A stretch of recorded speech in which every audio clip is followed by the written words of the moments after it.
make me panic, take me.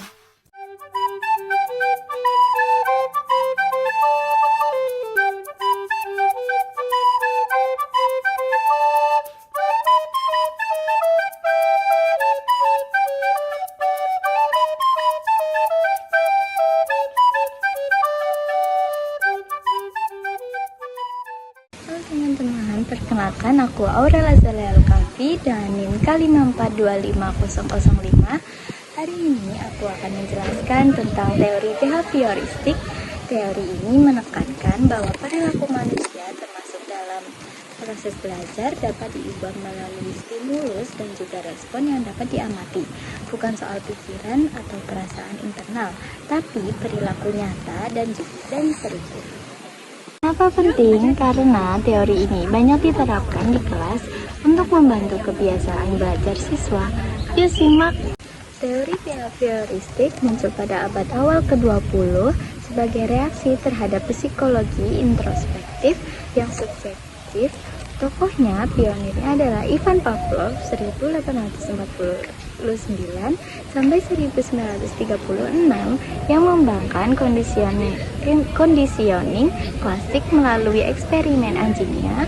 Pavlov menunjukkan bahwa stimulus netral seperti bel bisa memicu respon seperti air liur jika dipasangkan dengan stimulus alami yaitu makanan. Ini menjelaskan bahwa asosiasi belajar terbentuk.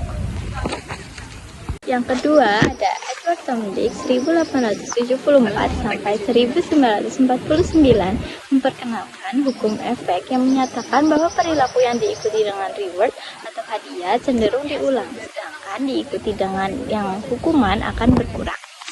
Intinya, behaviorisme melihat belajar sebagai perubahan perilaku yang terukur, bukan proses mental internal. Dalam ilmu pendidikan, teori behavioristik diterapkan untuk mengelola kelas dan proses belajar. Misalnya, materi dibagi menjadi langkah kecil dengan reward untuk setiap kemajuan. Kedua, guru menggunakan token ekonomi, yang dimana siswa dapat token untuk perilaku baik yang bisa ditukar hadiah. Dan yang ketiga, fokus pada perilaku yang diamati, seperti latihan yang berulang untuk menguasai matematika. Teori ini efektif untuk siswa dengan kebutuhan khusus, seperti autisme, di mana perilaku spesifik dibentuk secara bertahap. Contoh nyata untuk teori behavioristik yaitu dengan seorang guru kelas 3 SD ingin siswanya lebih rajin mengerjakan PR. Ia menerapkan penguatan positif ala Skinner, yaitu dengan setiap siswa yang menyerahkan PR tepat waktu mendapatkan stiker bintang. Dan stiker bintang itu ditaruh di buku catatan, dan jika seorang siswa itu mengumpulkan 10 stiker, mereka bisa memilih hadiah kecil seperti permen, jajan, atau waktu istirahat ekstra. Hasilnya, dalam seminggu 80% siswa pasti akan lebih rajin mengerjakan PR.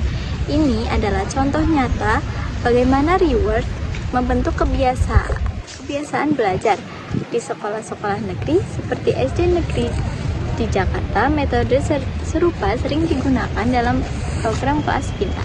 Contoh yang kedua, ada platform seperti Ruang Guru menerapkan behaviorisme dengan memberikan poin dan juga leaderboard untuk siswa yang menyelesaikan kuis harian. Dan jika siswa gagal, akan mendapatkan punishment ringan berupa hilangnya poin. Dan mereka akan termotivasi untuk belajar lebih giat. Contohnya adalah siswa seorang kelas 9 yang awalnya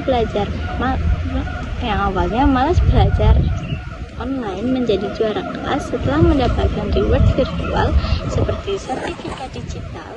Dan ini menunjukkan bagaimana konsekuensi positif mendorong prestasi akademik.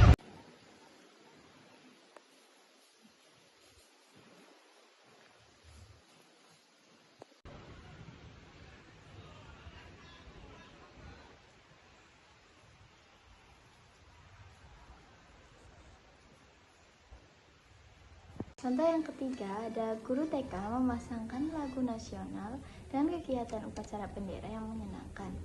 Lama-kelamaan, siswa akan merespon lagu itu dengan sikap hormat secara otomatis. Contohnya yaitu di PAUD, metode ini membentuk disiplin anak usia dini. Kelebihan dan kekurangan teori behavioristik. Yang pertama ada kelebihannya mudah diterapkan, hasil terukur, dan efektif untuk keterampilan dasar. Untuk kekurangannya, mengabaikan aspek emosional dan kreativitas siswa, bisa membuat belajar terasa mekanis. Kesimpulannya, teori behavioristik tetap relevan di era digital untuk membentuk perilaku belajar yang positif. Namun, sebaiknya kombinasikan dengan teori lain, seperti kognitif untuk pendidikan holistik.